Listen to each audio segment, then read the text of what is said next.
To everyone who shared my video, Dear Your Majesty, a heartfelt thank you for doing so. It is very reassuring to see just how many Australians care about the direction of this nation, and that at a time like this, it brings most of us together.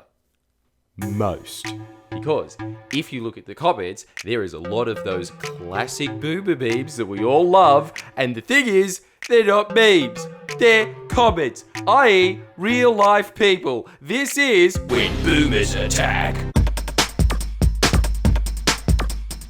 This isn't planned. This is a wild safari into the nether realms of Facebook, which I did not know since us millennials have exodus en masse, has become overgrown with boomers. And proviso, hashtag not all boomers. A lot of boomers, I completely agree, are a lot better than us as a generation. We are, by and large, scum. However, if you have atrophied over the last 30 years due to a sick combination of being an alcoholic and listening to way too much Rod Stewart, this is the result. Okay, let's see if we can get some nibbles in. Oh, there we go. About 8 comments down.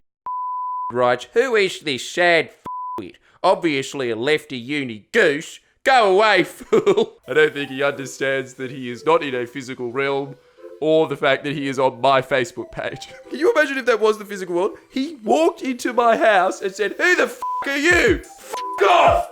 Alright, here we go. God, anyone who's on a boat in their Facebook display has a serious problem with tertiary education. First sentence, probably taking this overeducated professional student. Overeducated is an insult. That should tell you what we're dealing with here. That fucking Stephen Hawking thinks he knows everything about fucking wormholes. Does he put worms on a hook? Fuck him. Probably taking this overeducated professional student a month. Took me a day. You know why? Because I'm educated. Write a scathing commentary about the Prime Minister, yet to question this outspoken individual, whoever you are, it's the same person over and over. You know why? Because you could replace all of their brains with beer. What have you done for your country? Have you put on a suit and donated your time? I love how that's the only way you could help. Marshalling, I think up to this point, we're well over $30,000 in donations from Friendly Geordies. But nah, the only way you can help the fireys is by walking up to one of them while they're trying to put out the fires and say, "May I volunteer? I've got a little spray bottle at home." Oh, it's linked. Have you defended your country, or do you resign your ability to be opinionated to sitting behind a microphone? I'm standing, mouth breather. Let's see you join the Defence Force or become a volunteer firefighter. Look, I'm not disparaging people for exerting physical labour to put out the bushfires. Obviously, they're extremely brave. I went as low as to praise Tony Abbott for doing so. That was really out of character, but I've been able to raise a lot of money for those on the front line and wildlife who have had their entire food supply burnt out. Donate to the ARC, they are doing food drops. And you know how I was able to accomplish that? By standing behind this mic. I think I'm a little more useful here than trying to hold up a massive fire hose with my weak little kid arms. F*** Morrison off and bring Abbott back. Yeah. I guess you could interpret the video like that, like you interpreting Cloud Street in year 12 the way you wanted to. Ah yes, a timely reminder.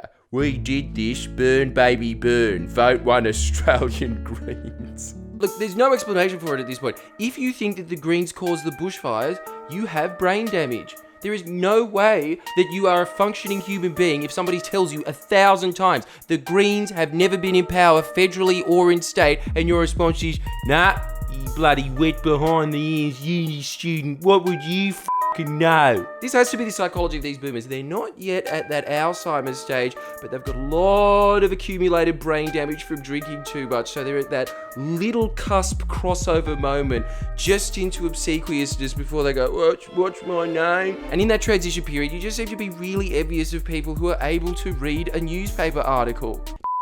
Writes, "Holy shit, look at his display picture. You want to see my lizard?" I have a pet snake and even I think that's creepy. Anyway, he says... Dude, stop saying the names. I'm just going to bleep them out anyway. What's wrong with saying his name? I just don't want the names out there. Why don't you want them? They're public comments. I hate how you have the...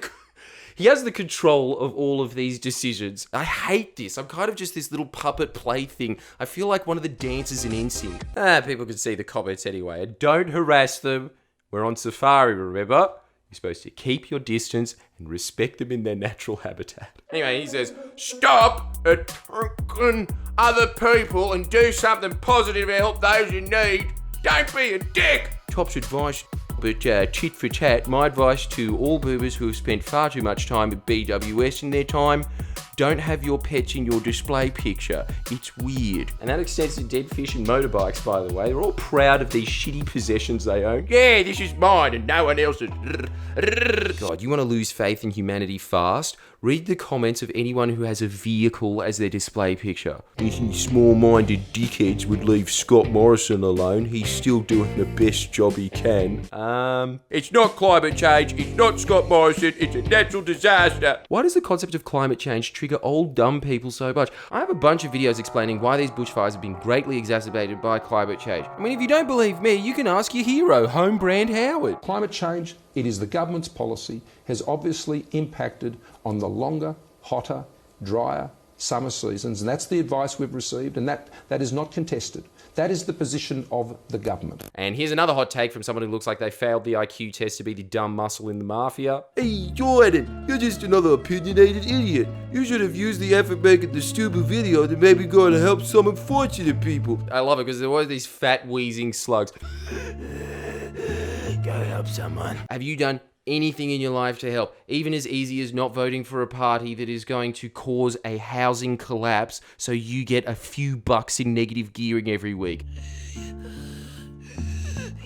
God helps those who help themselves, Geordie. Just another bleeding heart Australian. If you don't have anything constructive to say, you should shut the F up. This is coming from a band who has nothing constructive to say. Ramble on and on and on. It's amazing that Facebook has become the boomer habitat, but they don't understand how it works. Oh, video's playing. Oh, I think it's like TV. I'm just going to have to watch this now. When's the ad break? I'm busting. Just saying, didn't put any ads on that video at all. This video... go nuts. But I didn't think about this. An added bonus would be that I caused a couple of fat women to piss themselves. Oh, look, another genius. Allow me to go through my genius checklist. Car as a display? Ooh, it's a race car. Double points. This guy bleeds Labour. Go preach to Labour and the Greens. Doesn't know how to spell Labour. Instantly conflates Labour with the Greens. 4 points. Ladies and gentlemen, I present to you the new Stephen Hawking. He's even got a set of Hot Wheels to match. Loser. No, you're a loser. Get over it. He is to stay. Well, given the track record of previous Liberal Prime Ministers who did not go on vacation during the biggest crisis Australia has faced since World War II, sure. Oh, look, it's the same point over and over. What are you doing to help the victims? Raising tens of thousands of dollars? What are you doing? Nothing. So let's wrap up our impromptu safari, which was much more successful than I think anyone expected. We even came across some species that I thought were extinct, i.e. were over the age of 80 and were still pissed off and knew how to use Facebook. Look, we did have some fun, but you know who isn't having fun at the moment?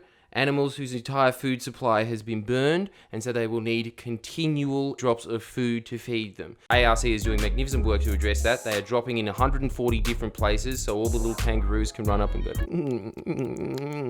cow food. But all the boomers yelling, why don't you do something constructive? All you're doing is bitching about it. No, that's not all I'm doing. I'm asking you to like this video, and then give money to the ARC. God knows they need it, because remember, there are 500 million animals that have been incinerated. That number is increasing, and there are untold millions that need food, because did you know they actually need to eat just as much as we do? Looking at some of these comments, I think that I genuinely have to point that out. Please share and comment below. Comment.